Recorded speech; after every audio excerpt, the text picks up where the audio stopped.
કીર્તિ પટેલ જુનાગઢની અંદર મુરગીકુંડની અંદર સ્નાન કરવા માટે પોલીસ અને કંઈક ને કંઈક સાધુ સંતો સામે ઝઘડી પડ્યા. જી આ મિત્રો વાત કીધો સાધુ સંતો અને પોલીસે કંઈક ને કંઈક કીર્તિ પટેલને ના પાડે સ્નાન કુંડ એટલે કે મિત્રો જે મુરગીકુંડની અંદર સ્નાન કરવા માટે, અને ત્યારબાદ કીર્તિ પટેલે ખુલ્લેઆમ જે સોતરા કાઢ્યા છે. હાલ મિત્રો સોશિયલ મીડિયાની અંદર વિડીયો વાયરલ થયો છે જેમની અંદર ખુલ્લેઆમ કીર્તિ પટેલ છે એ કંઈક ને કંઈક કહી રહી છે પોલીસને હોય કે સાધુને કે ભાઈ હું કોઈ આરોપી નથી. કંઈક ને કંઈક કીર્તિ પટેલ તમે બધા લોકો જાણતા હશો કે વિવાદની અંદર ઘેરાયેલી હોય છે અને કંઈક ને કંઈક વિવાદની અંદર આવતી હોય છે. ફરી વખત સૌથી મોટા વિવાદની અંદર આવી છે. કંઈક ને કંઈક સાધુ સંતોએ ખુલ્લેઆમ કહી દીધું કે અમે કોઈ પણ ગુનેગાર હોય કે પછી કોઈ પણ ગાળો બોલતા હોય એવાને કંઈક ને કંઈક અમે કુંડની અંદર કંઈક ને કંઈક નથી નાવા દેતા. પરંતુ કંઈક ને કંઈક જે રીતે હાલ કીર્તિ પટેલ સરસામાં આવી છે, તમને શું લાગી રહ્યું છે કે શું કીર્તિ પટેલને સ્નાન કરવું જોઈએ મુરગીકુંડની અંદર કે નહીં? પરંતુ કોઈ પણ આમ લોકોને પણ નથી કરતા.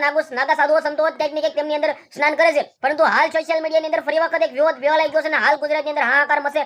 કીર્તિ પટેલે ખુલ્લી આમ પોલીસની સામે ઝઘડી અને કંઈક ને કંઈક ખુલ્લી આમ જે કહ્યું છે કંઈક ને કંઈક તમારા પણ રૂવાટા ઉભા થઈ છે. વિડીયો બને એટલો શેર કરીને સબસ્ક્રાઇબ અવશ્ય કરી દેજો જેથી હું તમારા સમક્ષ વિડીયો લાવતો. હાલ તમે બધા લોકો જાણતા છો કે જુનાગઢ મહાશિવરાત્રી મિની કુંભ મેળો ગઈકાલે મોડી રાત્રે કંઈક ને કંઈક મુરગીકુંડની અંદર નાગા સાધુઓએ અને સાધુએ કંઈક ને કંઈક સ્નાન કર્યું હતું. પરંતુ ગઈકાલે થાય છે એવું કીર્તિ પટેલ પહોંચે છે અને ત્યારબાદ જે પોલીસ સામે અને કંઈક ને કંઈક કીર્તિ પટેલ સામે જે ઘર્ષણ થાય છે અને કંઈક ને કંઈક બોલાચાલી થાય છે અને ખુલ્લેઆમ કીર્તિ પટેલ ત્યારબાદ સ્નાન પણ કરવા જાય છે. પરંતુ શું તમને લાગી રહ્યું છે કે કીર્તિ પટેલે સ્નાન કરવું જોઈએ કે નહીં? તમારા આના વિશે શું કેવું છે? તમારી શું રહી છે? જે પણ હોય કમેન્ટની અંદર અવશ્ય જણાવી દેજો. વિડીયો બને એટલો શેર કરી દેવાનો છે. સબસ્ક્રાઇબ તો બિલકુલ કરવાનું ભૂલવાનું જ નથી જેથી હું તમારા સમક્ષ આવા નવા વિડીયો લાવતો. હા તો આજનો વિડીયો ગમે તો શેર કરો. આપણે એક નવો વિડીયો મળી જશે. બધા લોકોને ધન્યવાદ. જય હિન્દ, જય ભારત.